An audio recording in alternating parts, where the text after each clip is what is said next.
your main man, William Bo Martin, with Urban Spice Magazine, also with the B Lane, and we are here with Delores, and we have a very special story, something very, I would say, disturbing, if you will, and it's about your fifth-year-old granddaughter, fifth grade granddaughter, who's about 10, 11 years old. 10, yeah. 10 years old, and it's about a slavery game. Right. The Underground Railroad, a game that has been put out into the Georgia public school system at some point. But we're just going to give people a little bit about what's going on with your granddaughter and the slave game. Okay. So my granddaughter came home. She was very distraught, and she talked about how she played a slavery game in school. Now, the game is not named Slavery Game. It's actually a Underground Railroad simulation, but she called it a slavery game, so therefore that's the name adopted. Right. That's her words. Right. So she played a slavery game in school where they went around the classroom. They had different stops, and they rolled the dice in order to get to these different sections of the plantation, of being on the road, of being in a cabin, of making a memory quilt, etc.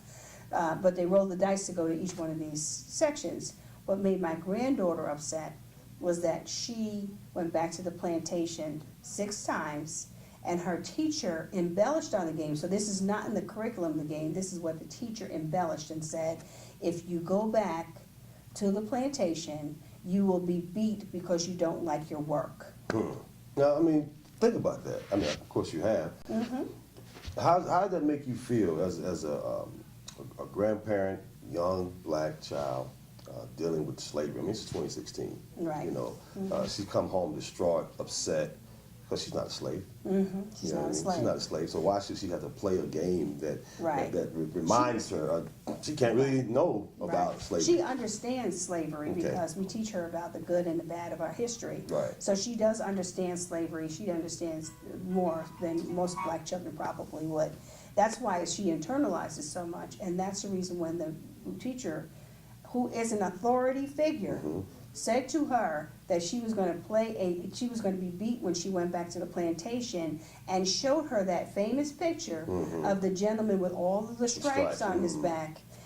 She internalized that, and you know, she was very, very upset when I was talking to her. So that's really what made me take action, is that she was upset.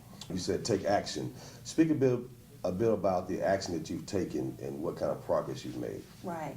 So as far as the game is concerned, I went to the school the next day, went to speak to the principal. The principal was not in.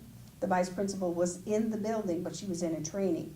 So I asked, could I speak to her? And she said that she was in a training. The secretary said she was in a training. I asked, could I wait to speak to her? So she said, well, really the proper protocol is to speak to the teacher.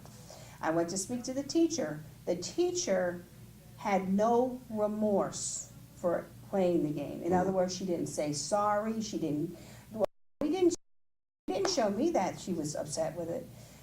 Well, you know, slavery is really irrelevant to these kids anyway. They really don't relate to slavery anyway, and it's just a module that we have to teach in the school system. So she demeaned the whole subject of slavery. I told her at that point. Ask, is she Caucasian? Yes, she's Caucasian. Okay. So I told her at that point, do you realize this is 400 years of history of a people who have been enslaved that you're talking about? I said, your insensitivity right now is just like if I were to say to Jewish people, let's play the Holocaust game. If we play the Holocaust game, I said, can you see how insensitive that would be if you did that with certain groups of people? So she said, she still didn't see any remorse in it. So I said, she said, I got to get ready to teach my class. I said, can I have a copy of the lesson plan for the day? And then I went, and so we went back to the principal's office. I said, I'm not happy. I said, so I'll sit here and wait for the vice principal. So she said, well, she went to try to get her again, and then she came back and she said, you're going to have to put your concerns in writing.